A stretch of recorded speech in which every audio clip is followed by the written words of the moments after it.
Hi friends, எல்லாரும் எப்படி இருக்கீங்க? இன்றைக்கி நைட்டு வந்து என்ன டின்னர் அப்படின்னு பார்த்தீங்கன்னா, தோசை சுட்டு தக்காளி சட்னி செய்ய போகிறேன். தக்காளி சட்னி வந்து எப்படி செய்கிறதுன்னு பார்க்கலாம். நான் வீட்டில் இருக்கிறது எல்லாத்தையுமே போட்டு செய்ய போகிறேன். என்னென்னு காட்டுறேன் பாருங்கள். ஃப்ரெண்ட்ஸ், 3 தக்காளி தான் இருந்துச்சு, அதனால் 3 தக்காளி போட்டுட்டேன்.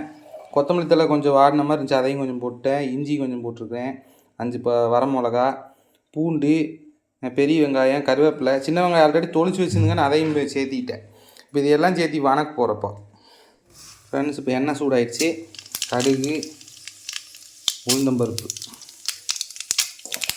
உளுந்தம்பருப்பு மட்டும் போட்டுக்கிறேன். வந்து நம்ம இது எல்லாத்தையும் இஞ்சி போட்டுக்கலாங்க. ஃபஸ்ட்டு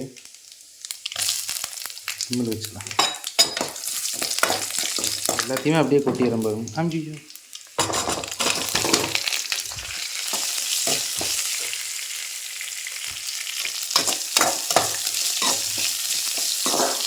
இது கொஞ்சம் நல்லா வணங்குதுங்க ஃப்ரெண்ட்ஸ். ஓரளவுக்கு நல்லா வணங்கிருச்சு. இப்போவே நல்லா மணக்குது. இப்போ தக்காளி கொஞ்சம் போட்டுக்கலாம்.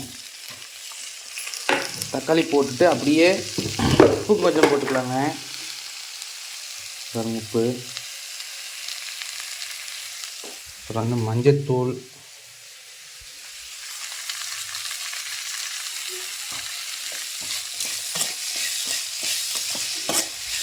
அவ்வளோதான் ஃப்ரெண்ட்ஸ். அப்படியே சிம்மிலேயே வச்சு வேக விடுவோம். நம்ம ஒரு 10 நிமிஷம் அப்படியே வேகட்டும்.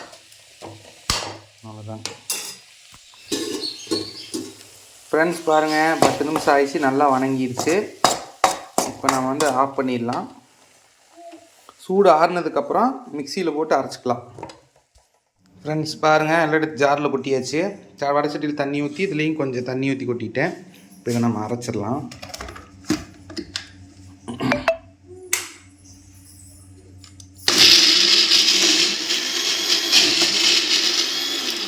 தண்ணி கொஞ்சம் பத்தலை, இன்னும் கொஞ்சம் ஊற்றிக்கலாம். தண்ணி வரும் ஃப்ரெண்ட்ஸ், கொஞ்சம் சேர்த்தியே ஊற்றிட்டேன். ஏன்னா தண்ணியாக இருந்தால் தோசை தொட்டு திங்கிறதுக்கு நல்லா ஈஸியாக இருக்கிறதுனால தண்ணியே அதிகமாக ஊற்றிட்டேன்.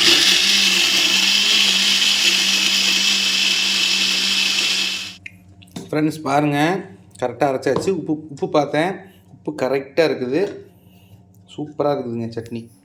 ஃப்ரெண்ட்ஸ், உப்பு காரம் எல்லாமே பர்ஃபெக்டாக, சட்னி சூப்பராக இருக்குதுங்க. நான் வந்து கொத்தமல்லி தழை இருந்துச்சு போட்டேன், இஞ்சி இருந்துச்சு போட்டேன். இதில் இல்லாமையே வெறும் வெங்காயம், மிளகா, தக்காளி வணக்கி நீங்கள் இப்படி அரைச்சிங்கனாலும் டேஸ்ட்டு சூப்பராக இருக்கும். தண்ணி மட்டும் ரொம்ப அதிகமாக போயிடாமல் லெவலாக வச்சுக்கோங்க. உண்மையிலே சூப்பராக இருந்துச்சு. நீங்களே என்ன சாப்பிட்டீங்க அப்படின்னு கமெண்ட் பாக்ஸில் கமெண்ட் பண்ணுங்கள். அதாவது குட் நைட். அடுத்த வீடியோவில் பார்க்கலாம். Bye friends.